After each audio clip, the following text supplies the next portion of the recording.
Artificial intelligence is everywhere right now. There are headlines, tools, predictions, and a great deal of hype. But very few people learn AI in a structured way. That is what this series is about. This is not a tools tutorial. It is not hype.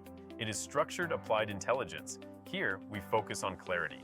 Most people approach AI backwards. They start with questions like which tool to use, but without foundations, everything feels scattered. You may use ChatGPT, but if you don't understand the concepts, you are operating tactically, not strategically.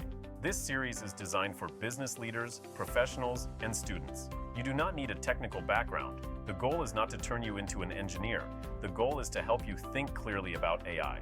In the upcoming videos, we will first define what AI is and build essential vocabulary such as machine learning and neural networks.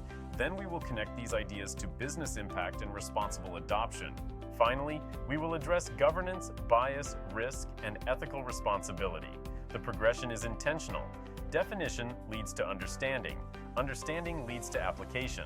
Application requires responsibility. You can expect no hype, no technical overwhelm. By the end, you will recognize how AI fits into business environments. Welcome to AIBX, Applied Intelligence for the Real World.